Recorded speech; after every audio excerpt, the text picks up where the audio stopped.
네, 감사합니다. 어, 이게 굉장히 짧은 시간인데 진짜 다양한 얘기를 다 해주셨던 것 같습니다. 그 전체적인 세계 질서의 변화와 함께 그리고 최근에 있었던 한미일 정상회의를 짚어주시고 그와 관련해서 이제 북중러의 대응 그리고 우리의 외교가 어떻게 가야 될 것까지 네, 이 네 가지를 40분에 들은 적이 제가 보기 별로 없었던 것 같은데, 네. 최근 들어서 가장 압축적으로 가장 잘 전달해 주시지 않았나 생각합니다. 지금부터 질의응답 시간들을 조금 가지려고 하는데요. 네. 지금 뭐 화면을 통해서 질문해 주셔도 좋겠고, 또는 손들기 버튼을 이용하거나 채팅 같은 걸 통해서 질문해 주시면 어떨까 생각합니다. 제가 채팅창도 같이 한번 확인을 해보겠습니다. 지금까지는 안 올라와 있고요. 네, 박종수 박사님께서 먼저 네, 질문 손을 드셨기 때문에 질문 부탁드리겠습니다. 예, 역시 박원건 교수님의 아주 심도 있는 어, 견해를 듣게 돼서 너무 영광입니다. 어, 저는 뭐 이제 이제까지 러시아 쪽에 많이 연구를 했고 그쪽에 활동을 했기 때문에 아무래도 그쪽에서 보는 시각으로 한번 질문을 드린다면 어, 일반적으로 우리 이 한국 사회가 이제 뭐 소방 중심의 어떤 그런 입장이기 때문에 좀더 다른 그 견해로 이렇게 아마 받아들일 수 있을 것 같아서 한번 그런 차원에서 한번 연구의 앞으로의 또 다른 진전을 위해서 자극을 드린다는 차원에서 한번 질문을 드릴까 합니다. 그, 박 교수님이 이번에 김정은의 방어가 나토로 끌어들인 자충수라고 이렇게 이제 평가를 하셨는데 저는 반드시 그런 건 아니라는 생각이 들어요. 이번에 김정은의 방러는 사실은 우크라이나 전쟁 때문에 서로 군사 협력을 위해서 간 것도 있지만 그보다도 이게 정례 방문이거든요. 그동안에 코로나 때문에 못 갔어요. 어? 특히 유은 정치를 표방하는 김정은의 입장에서는 당연히 2019년 이후에 갔어야 되는데 그 사이에 못 갔는데 이번 기회에 갔던 그동안에 양국 간의 현안이 너무 많은 거죠. 그런 차원에서 본다면 김정은의 방러를 너무 이제 우리가 군사적인 참여만 강조하다 보니까 그런 그 나토의 개입 개연성 이런 걸로 이제 해석을 할 수 있나 하는 생각이 들고요. 그렇다고 해서도 나토가 그러면 예를 들어서 우리 한반도에 좀 더 심도 있게 관여한다. 저는 오히려 이제 김정은의 입장에서 본다면 그동안에 북한의 입장에서 볼 때 중국과 러시아로부터 냉전 당시 때도 이렇게 전폭적으로 지지를 받아본 적이 없거든요. 오히려 더 든든한 뒷배를 갖고 있는 게 아닌가 하는 게 이제 제가 생각이고요.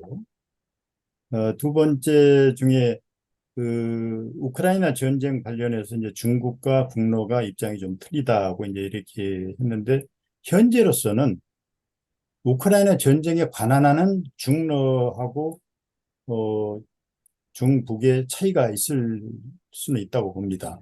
그렇지만 어, 다른 측면에서 지금 현재 중국과 러시아는 이것도 냉전 당시 때도 없었었던 그런 정도의 그 서로가 그 합치된 점이 있는 게 대표적인 게 지금 두 개거든요. 우크라이나 전쟁을 제외하고 첫 번째가 지금 브릭스 정상회의에서 제1항으로 성명서를 발표했던 내용이 뭐냐면 유엔의 민주적인 개혁을 해야 된다. 이거를 얘기를 하고 중국과 러시아 간에 또 그 얘기를 하고 북한하고도 그 얘기를 해요. 두 번째가 탈달러화를 지금 이미 시작을 한 지가 벌써 됐거든요. 이거에 대한 이제 보다 더 가시적인 걸로 이제 들어가려는 그게 이제 중국과 러시아 간에 가장 서로가 연대할 수 있는 그 좋은 국제적인 그런 그 아젠다가 아닌가 생각해요. 그래서 이번에 푸틴이 갈 때도 아마 그런 문제를 에이펙 정상회담 전에 조율하기 위해서 간 게 아닌가 저는 그래 생각하고요. 그리고 또 하나가 이제 이 규범 이제 어차피 우리는 국제 질서를 볼 때 규범으로 봐야 된다고 했는데 제가 러시아에서 수없이 듣는 얘기가 이중잣대를 대면 안 된다. 미국은 자기들 위주로 한다. 그거에 대해서 그 냉전이 종식되고 이제 러시아가 붕괴된 이후에 무수히 지적을 많이 했거든요. 그러면서 이제 이라크 전쟁 같은 경우도 마찬가지예요. 미국이 거기 WMD 없는데 있다고 해가지고 무리하게 공격을 했다. 그래서 러시아가 끝까지 반대를 했거든요. 이 문제, 이것도 규범이 과연 그러면 정확한 규범인가? 그래서 이번에 이제 중국과 러시아, 브릭스까지 포함해서 유엔의 안보리를 중심으로 한 그 운영의 방법을 개혁을 해야 된다고 하는 부분이 바로 이 부분인 것 같아요. 지금 제가 거기까지 깊이 못 들어봤는데 이 부분에 대해서 좀 한번 저 심도 있게 생각해 봐야 될 것 같고요. 또 하나가 지금 저는 아, 한중일의 그 결속이 궁극적으로 저는 북극과 북태평양 지대에서의 어떤 헤게모니 쟁탈을 위한 서막이라고 보거든요. 지금 미국이 어떤 면에서는 북극하고 북태평양에서 어, 러시아에 비해서는 좀 열세라고 봐요. 후발주자라고 할까요? 그런 차원에서 볼 때, 미국이 장기적으로 볼 때 일본과 한국을 끌어들여서 앞으로 대비를 시키려는 게 아닌가. 저는 이제 그게 우리가 끌려 들어간다면 오히려 어, 뭐 남쪽의 어떤 그런 그 뭐 헤게모니에 우리가 끌려 들어간 것보다 훨씬 더 우리한테 직접적인 어떤 이해관계에 부딪힐 거라고 보는데요. 이 정도로 좀 궁금한 점을 말씀드렸습니다. 아, 예. 저기 우리 박종수 위원장님 그 굉장히 좋은 질문을 많이 해주셔서 제가 뭐 그 말씀에 동의하는 부분도 있고 제 생각에 조금 다르게 해석하는 부분도 있고 그래서 뭐 이거 뭐 일일이 다 뭐 대답을 하고 그럴 필요는 뭐 크게 있지는 않다라고 생각이 되는데 뭐 짧게 그냥 제 생각을 조금 더해서 말씀을 드리면요. 정례 방문이라고 말씀을 하셨는데 제가 이번에 그 전체적으로 방문 과정에서 제일 흥미롭게 본 것 중에 하나가 그 지각대장 푸틴이 하루 전날 거기 가서 자고 30분을 먼저 나왔고 그리고 물론 이거는 북한이 자신들의 선전적 목적으로 만들긴 했습니다만 1시간 반짜리 기록 영화가 벌써 나왔거든요. 뭐 이래저래 보신 분도 계시겠지만 거기는 그건 옛날에도 마찬가지였습니다. 그렇죠. 아 2019년 그러니까 그건 때도 30분 일부러 전에 그렇게 머리 만든 거죠. 기다렸거든요. 그러니까 일부러 유일하게 그렇게 김정은한테는 그래도 미리 나와요. 딴 그러니까 정상들한테는 지각을 뭐 8시간까지 하는데 김정은한테는 정확히 30분 전에 나왔어요. 전번 2019년에도 그랬습니다. 그 전체적으로 어쨌든 이번 회담에서는 미국도 그렇고 국제사회도 그렇고 지난 7월에 미국이 그 구체적인 제재를 했죠. 북한과 또 바그너 그룹의 핵심 인사들을 제재했는데 그리고 이미 우크라이나 전장에서의 북한산 포탄 155mm짜리가 발견이 되고 있는 상황인데 아니 이거는 뭐 충분히 이해가 됩니다. 그 우크라이나 전쟁에서 러시아가 가장 많이 쓸 때 하루에 10만 발, 지금은 한 5만 발 정도 반 정도를 쓰고 있다 얘기를 하니까 그 포탄이 부족한 것은 분명합니다.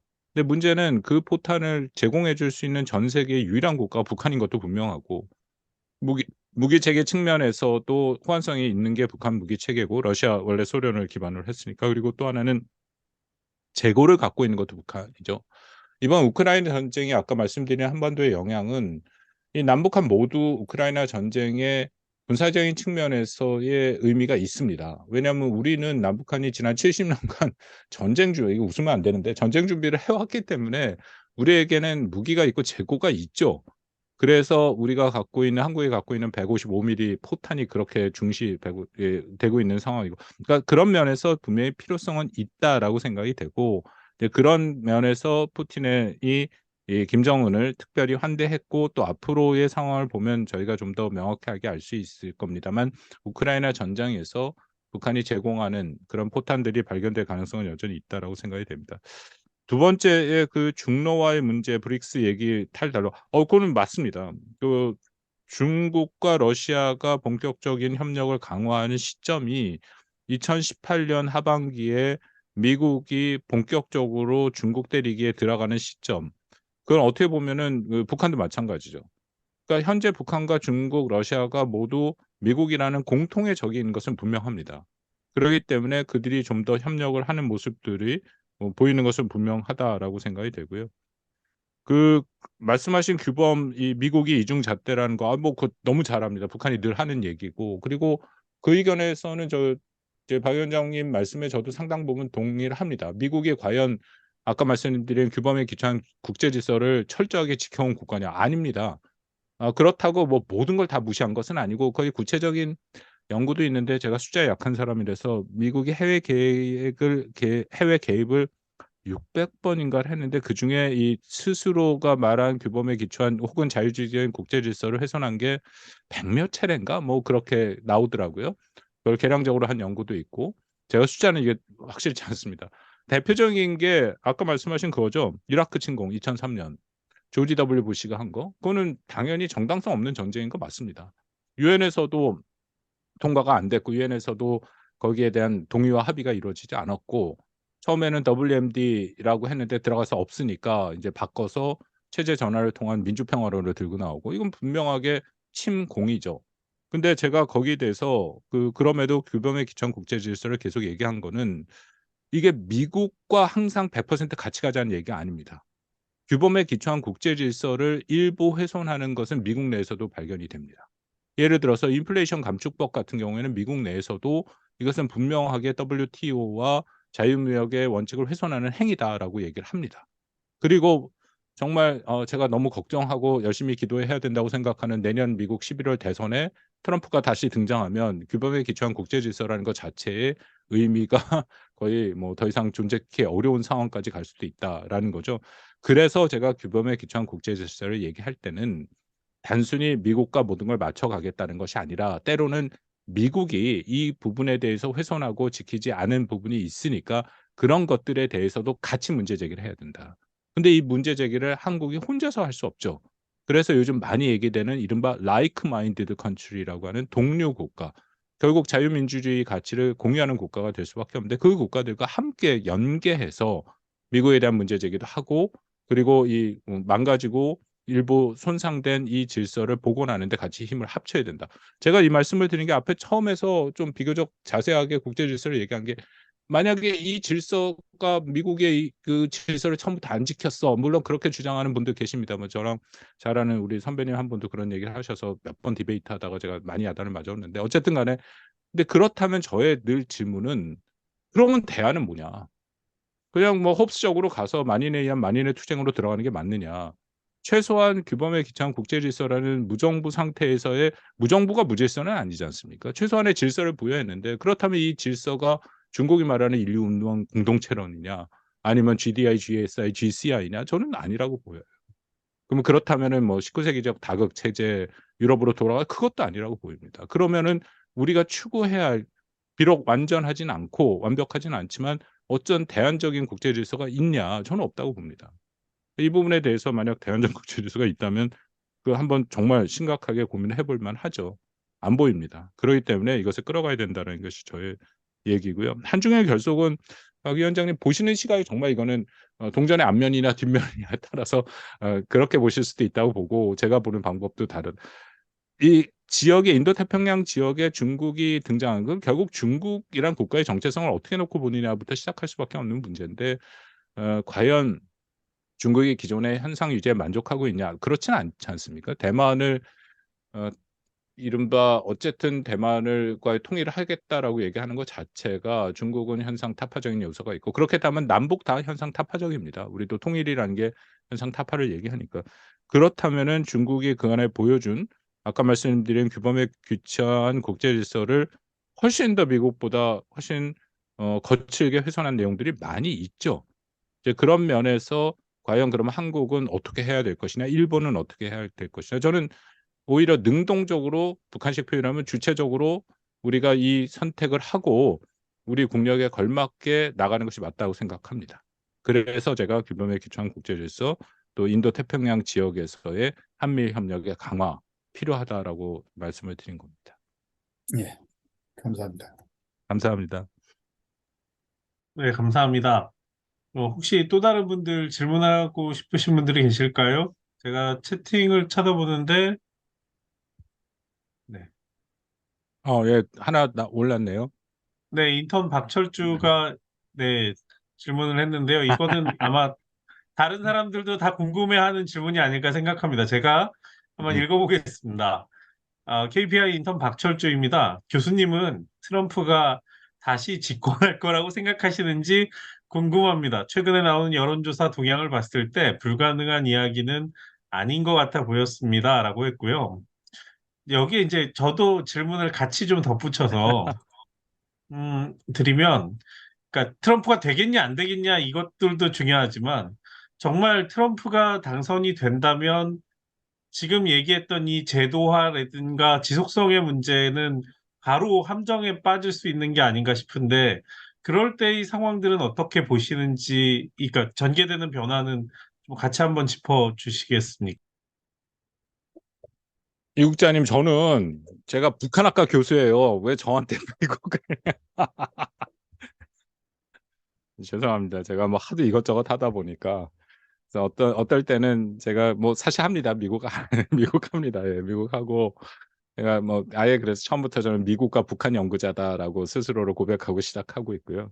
그래서 뭐 어디서 활동할 때 나가서 미국 얘기하고 우크라이나 전쟁 얘기하니까 근데 타이틀로 이화여대 북한학과 교수니까 댓글에 왜 북한학과 교수가 나와서 무슨 우크라이나 얘기하고 뭐 미국 얘기, 미국 대선 얘기하냐 해갖고 막 그 험악한 댓글이 실린다고 그쪽 주최 측에서 북한학과 빼면 안 되냐 그래서 제가 뭐 빼라 해서 그냥 이화여대 교수 그렇게 얘기한 적도 있는데요.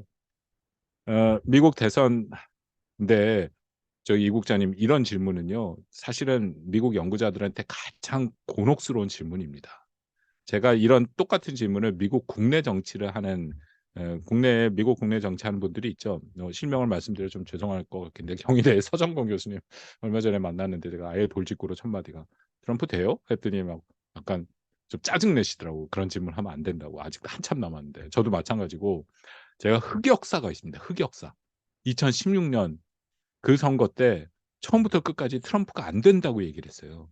근데 그 틀린 수준이 어느 정도였냐면 2016년 9월부터 저랑 아예 미국 유권자 행태로 박사학위를 MIT에서 박사학위를 받은 친구랑 또 YTN의 외교안보 전문 기자, 워싱턴에 오랫동안 있었던 세 명이서 방송을 한 적이 있습니다. 9월부터 11월까지 두 명씩 짝을 짓고 일주일에 한 번씩 미국 대선을 쭉 쫓아가는 그런 방송이었죠. 뭐 당연히 대선 판도 또 한 번 더 미치는 영향, 방금 이 국장님 질문하신 거 그런 거였는데 처음부터 끝까지 우리가 힐러리가 된다고 얘기했습니다. 물론 아니 제가 미국 국내 정치에 관심을 갖는 게 제가 학부 전공을 미국 국내 정치를 했어요.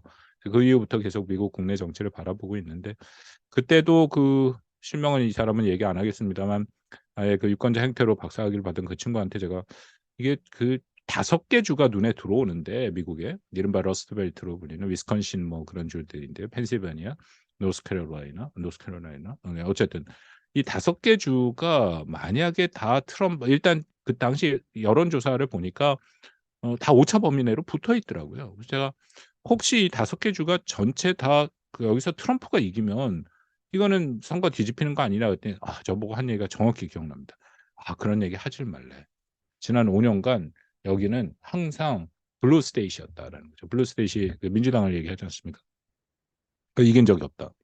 그 맞아요 보니까. 그리고 또 하나 제가 약간 안심한 게 5개 주를 다 이기는 건 기적적인 상황이더라고요. 과연 이런 기적이 일어날까 했는데 기적이 일어났지 않습니까? 완전히 틀렸어요, 저희가. 그래서 11월 달 대선 끝나고 3명이서 나와서 카메라 앞에 서서 "죄송합니다. 저희가 틀렸습니다." 자기 고백을 했거든요. 2020년. 그때 인제 또 미국 대선인데 어디 나가서 얘기를 하려니까 또 똑같은 질문하는 거예요. "바이든이 되냐 트럼프가 되냐." 그래서 제가 2016년에 경험이 있어서 인제 요렇게 저렇게 빠져나가려고 막 전제를 달아서 "요럴 때 경우 요렇게 된다." 하면 꼭 사회자가 맨 마지막에 그래서 교수님이 보시기에는 바이든이 된다는 거죠." 그러고 말할 기회를 안 주고 그냥 끊어 버려요. 야 이거 또 큰일 났다. 내가 이번에도 틀리면 물론 이런 거를 예측한다는 것 자체가 저는 하나님의 모든 하나님의 주권적인 역사입니다. 인간이 어떻게 미래를 예측해요. 그래서 그런 한계를 분명히 느끼고 있는데 그래서 제가 2020년 선거에도 그랬습니다. '이번에 또 틀리면 난 진짜 이제 미국은 접는다. 특히 미국 대선 같은 거 어디 나가서 절대 얘기 안 한다.' 하고 있는데 또 이 국장님이 바로 나를 또 여기에 끌어들이시는 이런 상황이 왔다라는 건데요. 결론부터 말씀드리면 모릅니다. 하나님의 주권적인 역사입니다. 제가 감히 그 하나님의 주권에 도전할 생각도 없고 뭐 능력도 안 되고. 근데 다만 가능성으로 말씀을 드리면 희한한 그 현상들이 보여요. 트럼프가 지금까지 숫자에 약해서 5번 기소됐죠. 첫 기소가 3월 달이었는데 여러분 뭐 들어보셔 같은 경우에 그 론 디센티스 플로리다 주지사가 있지 않았습니까? 뭐 리틀 트럼프라고 불리는 트럼프랑 비슷하게 주권주의, 대중영합주의 트럼프 정책과 거의 비슷한 얘기를 하는데 이 사람은 40대이기 때문에 그리고 엘리트예요. 하버드인가 예일인가 나왔고 뭐 엄청나게 그 똑똑하죠. 미국에 흔히 볼 수 있는 엘리트층. 그런데 이 사람이 3월부터 인기가 확 꺾입니다. 기소가 되면 될수록 그다음부터 트럼프의 지지율이 계속 올라갑니다. 제가 그 지지율 추세를 다 이렇게 정리해 놓은 그래프들이 있는데 50% 미만으로 거의 안 떨어집니다. 모든 여론조사가. 거기에 비해서 론 디센티스 같은 경우에 때로는 한 자리 숫자까지도 트럼프와 지지율 격차를 좁혔는데 이제는 20%를 못 뚫어요. 그 의미는 30% 이상 차이가 난다라는 거거든요. 내년 1월에 본격적인 대선 각 정당 후보 선출이 시작이 됩니다. 프라이머리 커커스가 열리는데 지금 9월이지 않습니까? 10월, 11월, 12월. 지금 한 서너 달밖에 안 남았죠. 근데 보통 6개월 기준으로 해서 우리가 얘기를 합니다만 6월 정도로 그때 30%의 격차가 뒤집힌 역사적인 사례는 없습니다. 그 의미는 현재 상황에서 최소한 트럼프가 공화당 후보가 될 가능성은 매우 높다라고 말씀을 드려도 이건 하나님의 주권적인 역사이기 때문에 그냥 제가 판단하기는 약간 그렇다라는 거고요. 그냥 추세가 그렇고 과거 전례가 그렇다라는 정도고요. 그런데 그러면 이제 내년 11월 대선은 어떻게 되냐. 민주당도 바이든이 후보가 될 가능성은 뭐 매우 높습니다. 전혀 없습니다. 도전자가 눈에 보이지도 않고. 그러면 결국 내년 11월 대선에서 어떻게 될 것이냐. 그건 정말 모르겠어요. 아직도 많이 남아있고 너무나도 많은 변수가 있고 그렇지만 분명하게 격차는 별로 나지 않을 가능성이 있고 그리고 한 7개 주에서의 최종적인 결판이 날 가능성도 매우 높고 지난번 2020년 선거처럼 흔히 말하는 러스트 벨트와 플러스 2개 주 정도에서 조지아와 이 노스캐롤라이나겠죠. 러스트 벨트 바깥쪽에 그 두 주에서의 이 선거 결과가 핵심일 가능성이 높다라고 생각합니다. 그렇다면 우리 질문해 주신 것처럼 트럼프가 되면 어떻게 되느냐. 근데 제가 조심스럽니까 트럼프가 되면은 엄청나게 큰 문제가 있다라는 건 지난 4년간 우리가 트럼프를 경험해 봤기 때문에 다 아시지 않습니까? 그 얘기를 제가 되풀이하지는 않겠습니다. 다만 조금 다른 각도로 말씀드리면 미국의 전현직 대통령이 맞붙은 선거는 이번이 두 번째입니다. 1890년대에 그 당시에 테오드로 루즈벨트랑 허워드가 아마 그때 붙은 게 유일한 사례고 그게 두 번째거든요. 이게 어떤 의미가 있냐면요. 여러분 아시다시피 미국 대통령은 연임이 가능하지 않습니까? 재선이니까 두 번 텀이 가능하지 않습니까? 근데 트럼프가 이번에 되면 세컨 텀이 없어요. 그러니까 4년 단임으로 끝난다라는 거거든요. 그런 상황에서 시작되는 이 미국 확실하게 보장이 된 거지 않습니까? 4년이면 무조건 나가야 되는 거잖아요. 그런 상황에서 시작되는 대통령은 100년 전에 경험해봤 거밖에 없는데 100년과 지금은 너무 차이가 있죠. 과연 얼마만큼 영향을 미칠 수 있을까에 대해서 조심스럽지만 제한될 수 있다. 특히 중간 선거의 결과에 따라서 일찍이 레임덕으로 들어갈 수도 있다. 지난 4년에 트럼프가 이상한 짓을 많이 했지만 그래도 미국이 완전히 무너지지 않은 것은 미국의 시스템이 작동했다라는 거거든요. 여전히 뭐 미 의회는 뭐 상당히 양극화가 돼버리긴 했습니다만 사법 체계가 여전히 작동을 했고 또 미국의 기본적인 뭐 예를 들어서 이름이 국무장관 또 미국의 그 매티스 국무장관, 국방장관 그런 사람들 또 누굽니까? 그 국가안보보좌관 그런 사람들이 미국의 전통적인 전략가들 그런 사람들이 상당 부분 이 자리를 잡아준 부분이 있었다라는 거죠. 그런 것들이 작동을 해서 4년의 트럼프가 흔들어 놨던 것이 일정 수준 완전히 망가뜨리지 않은 수준까지는 갈 수 있었다라는 건데 새로 시작된 트럼프의 4년은 그런 어떤 그 구조적인 제약이 여전히 작동할 가능성도 있다. 그러니까 제가 이 말씀을 드리는 게 이게 주는 아닌데 워낙 트럼프가 되면 거의 세계가 망한다라는 식으로 세계가 망하는 게 아니라 미국이 망하면 뭐 세계에 미치는 영향이 크니까 그런 얘기를 하는데 거기에 그렇지 않을 수 있는 요소도 있다라는 측면으로 제가 좀 말씀을 드립니다. 그런 게 조금 도움이 되지 않을까 싶어서요. 예, 이상입니다. 네. 곤란한 어, 질문을 하려는 의도는 아니었습니다. 감사하고요. 예, 또 저기 질문이 왔는데 이거 네, 맞습니다. 예. 맞습니다. 제가 이거는 뭐 트럼프 처음 당선됐을 때부터 뭐 논문도 썼고 뭐 여기저기 글도 많이 썼는데 제가 이걸 어떻게 표현하면 이렇게 표현했습니다. 미국의 트럼프냐 트럼프의 미국이냐. 저는 미국의 트럼프예요. 트럼프가 미국을 그렇게 만든 것이 아니라 미국이 그 방향으로 가고 있었는데 공교롭게 그 길목에 트럼프라는 인간이 있어서 훨씬 더 그 방향으로 가는 거를 뭐 우리가 트럼프를 허리케인 트럼프라고 얘기를 하지 않습니까? 그 방향으로 가는 걸 가속화했다라는 것이죠. 그래서 뭐 어쨌든 트럼프도 미국 국민이 선택한 대통령이었습니다. 그렇다면은 미국이 그 방향으로 가고 있다라는 것은 맞는데 미국도 그 안에서는 굉장히 이 말씀드린 것처럼 양극화돼 있죠. 의견이 많이 나뉘어 있고 이 어떻게 보면 자유민주주의의 위기라는 얘기가 요즘 많이 나오는 게 뭐 이 얘기 시작하면 좀 복잡해지는데 어쨌든 세계 질서의 변화와 또 세계화에 대한 부작용, 특히 코로나19의 영향 그런 것들이 자유민주주의의 어떤 약점들이 더 드러나는 계기가 되고 있다라는 것은 비교적 분명해 보입니다. 많은 자유민주주의 국가에서 이런 현상들이 나타나고 있다라는 것이죠. 이것은 우리가 갖고 있는 또 하나의 고민 중인 것은 맞습니다.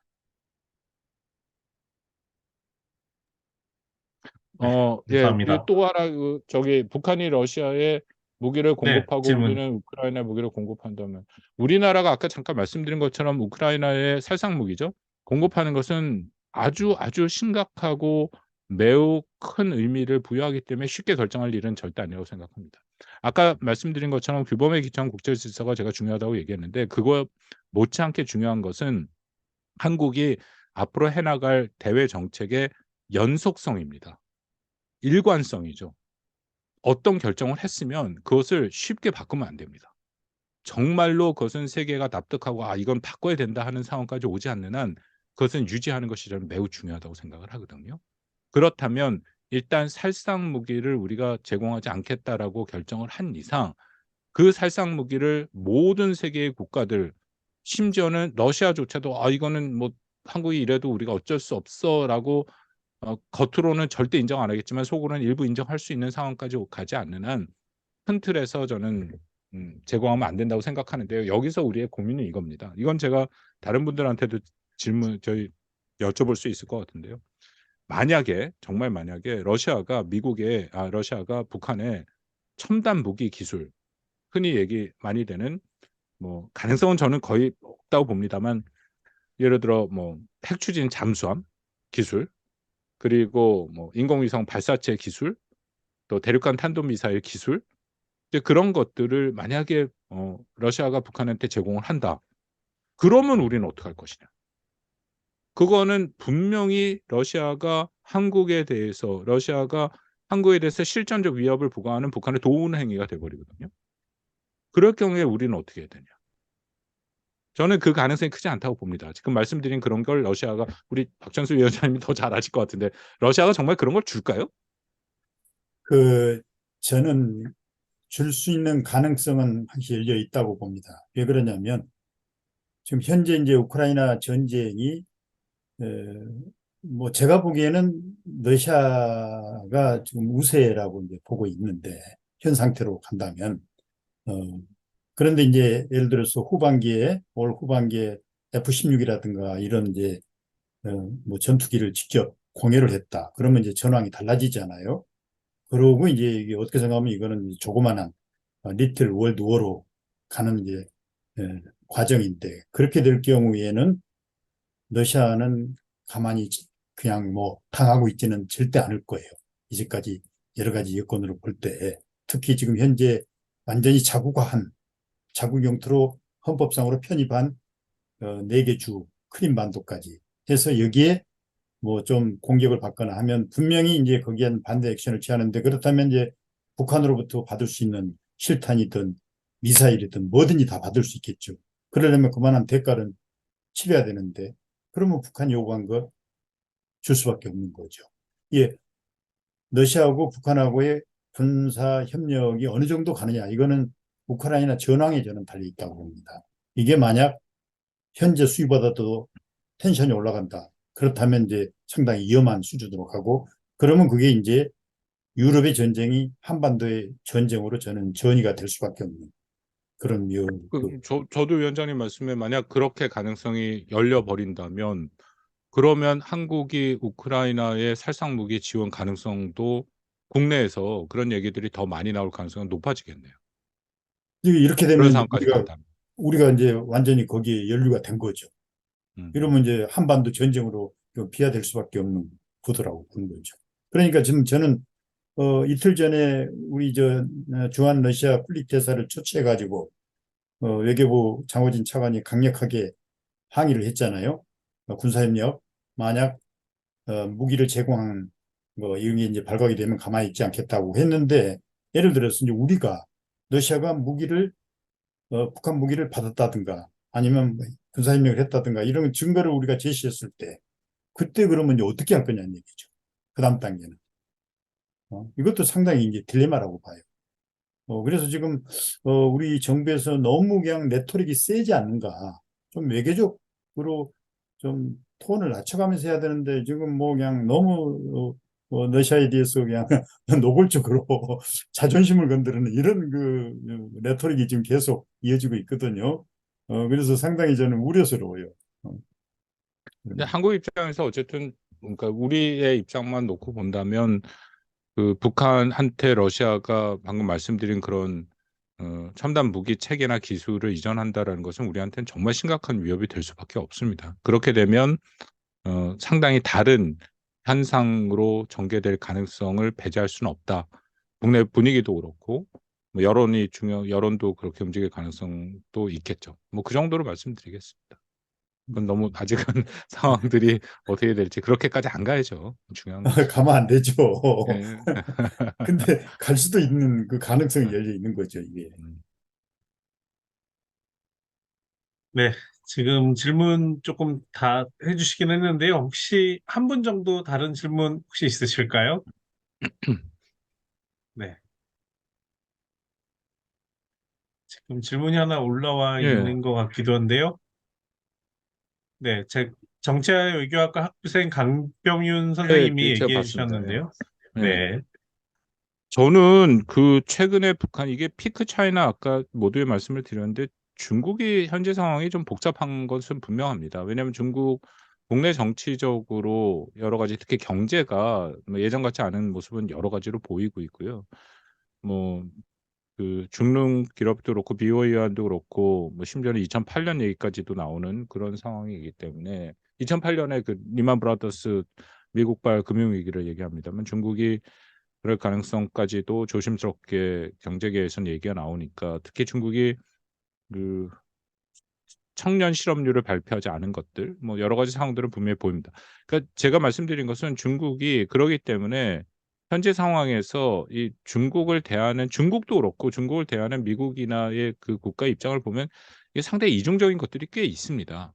그러니까 표면적으로는 서로 간에 거친 레토릭을 주고받는데 밑으로는 서로 간의 협력의 필요성이 분명히 있는 거거든요. 미국도 바이든의 입장에서도 내년 대선에서 자신들이 이기려면 이게 미국 경제가 매우 중요한데 중국과 계속 부딪혀서 경제가 어려운 것은 미국 유권자들에게는 굉장히 심각한 문제가 될 수밖에 없는 거고 중국도 마찬가지인 거거든요.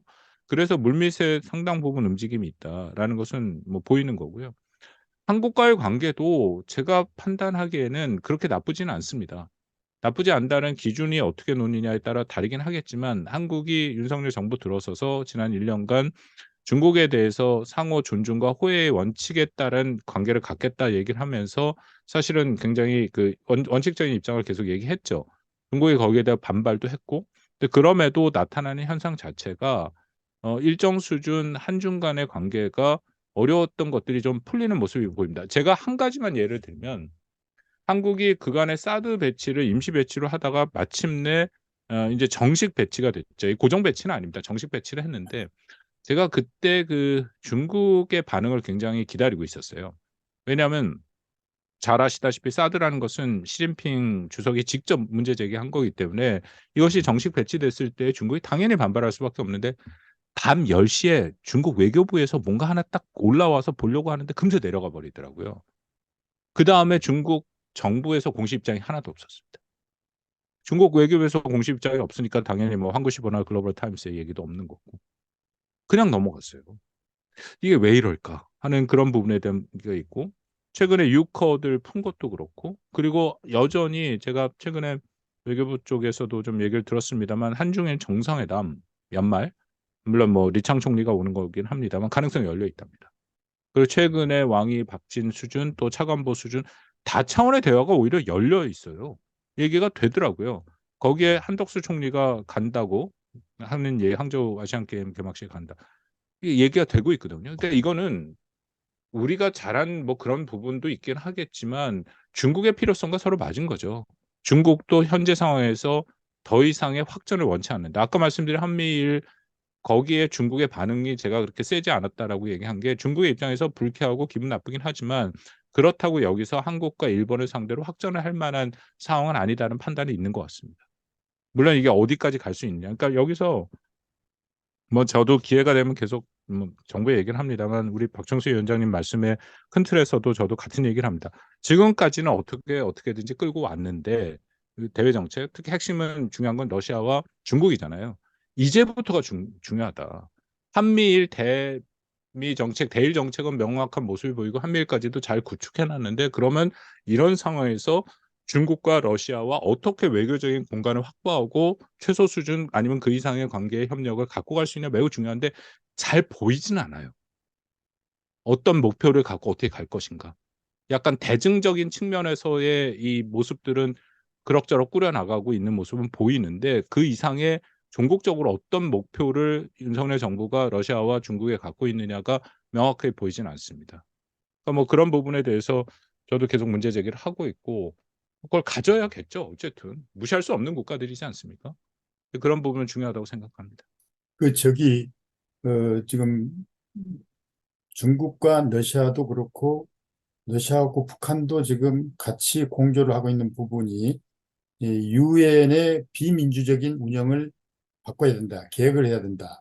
거기에는 이제 뭐가 있냐면 유엔의 대러 제재, 유엔의 대북 제재. 이거는 미국이 주도적으로 해서 끌고 가는. 그래서 얼마 전에 이제 그 상당한 그 논리적으로 좀 나브로프 그 외무장관이 우리는 북한을 우리가 제재한 게 아니다. 유엔 안보리가 제재했다. 이런 식으로 이제 변명 아닌 변명을 했거든요. 이제 그거가 어떻든 이번에 그 유엔의 대북 제재나 대러 제재를 어느 정도 이거는 좀 완화시키는 이거에 대한 뭔가를 지금 준비를 하고 있는 것 같아요. 특히 이제 러시아가 곡물 흑의 운반 관련해서 스위프트로 복귀를 안 해주면 곡물 허용을 안 하겠다고 지금 강하게 주장을 하고 있거든요. 근데 스위프트로 복귀하는 것은 그동안에 제재를 일부 이제 완화한 거거든요.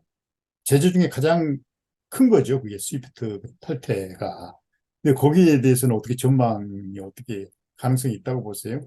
만약 제가 보기에는 분명히 그거는 강하게 주장을 할 거예요. 받아들여도 안 받아들여도.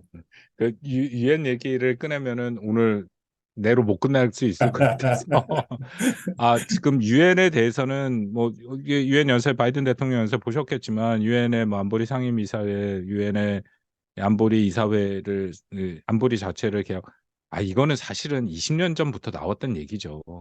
유엔의 그 체제 자체를. 근데 저는 불가능합니다. 유엔 체제 자체를 개혁하는 것은 불가능한 거고 뭐 거기에 그간에도 러시아에서 이번 북러 그 협력 과정에서 러시아에서 상반된 메시지가 나왔는데 하나는 뭐 제재와는 좀 별개로 방금 저희 박정수 위원장님 말씀하신 그런 뉘앙스로 자기네가 했느냐 뭐 그런 식으로 얘기가 나왔는데 그것도 사실은 러시아가 자기네가 했죠. 자기네가 다 찬성해서 통과된 거지 상임위원회 상임이사국이 반대했으면 통과 안 됐죠. 그 부분도 있는 그렇죠. 거고 동의했죠. 예. 그래 놓고 자기 부인이죠. 그리고 푸틴도 근데 푸틴은 또 다른 얘기를 하지 않습니까? "그 범위 내에서 하겠다."라는 얘기인데 저는 이번에 우크라이나 전쟁에서 가장 큰 아까 처음 모두에 말씀을 드린 것처럼 국제 질서 측면에서 미치는 가장 큰 영향은 어떻게 보면 유엔 안보리를 거의 형해화했다라는 겁니다. 안보리 상임이사국이 이게 어쨌든 간에 전쟁을 이렇게 시작하는 것은 안보리 체제에 대한 권위와 이 필요성과 존재 이유를 완전히 부인해 버리는 행위가 되거든요. 그러면 저는 여전히 유엔이 중요하다고 생각을 하는데 앞으로의 유엔은 점점 힘을 잃어갈 가능성이 큰 게 안타깝습니다. 이번에 보면 9월 달에 안보리 상임이사국 중에 온 데가 미국밖에 없잖아요. 지금 프랑스 다 안 왔지 않습니까? 4개국 다 안 왔고. 그런 상황이니까 그렇다면 점점 유엔의 힘이 빠질 수밖에 없다라는 것은 분명합니다. 그리고 제재는 뭐 제재를 완화하던 북한에 대한 제재를 완화하던 뭐 제재를 없애든 다시금 유엔 안보리에서 결의안이 통과돼야 됩니다. 역으로 이번에는 절대로 뭐 미국이나 프랑스, 영국이 동의를 안 하겠죠. 그러니까 그런 면은 그 앞으로의 정말 그렇다고 러시아가 기존의 제재 결의안을 다 무시할 거냐 그렇다고 생각지는 않습니다. 러시아가 비록 우크라이나 전쟁을 하고 있지만 유엔 안보리 상임이사국으로서 자신들이 갖고 있는 권리와 기득권이 있는데 그걸 그렇게 쉽게 놓을 거라고 생각지는 않거든요. 그러니까 이게 복잡한 문제라고 생각합니다. 네. 아, 열띠게 얘기가 많이 지속되어서 저희가 생각했던 것보다 더 길게 오늘 질의응답 시간들을 가졌던 것 같습니다. 제 생각에는 여기에서 이제 마치는 것이 좋지 않을까 생각하고 특별히 오늘 같은 경우에는 뭐 박정수 교수님부터 시작해서 여러 전문적인 이야기들을 같이 해주시면서 되게 좀 약간 열띠였던 것 같아요. 근데 더 시원한 이야기를 듣고 싶었지만 지금은 사이다 같은 얘기를 들을 수 없는 상황에 우리나라가 위치해 있지 않나라고 생각을 합니다. 많이 기도해야 되겠다 생각도 한번 하고 조금 더 지켜보아야 할 지점들이 많은데 우리가 잘 전략을 세웠으면 좋겠다 좀 생각합니다.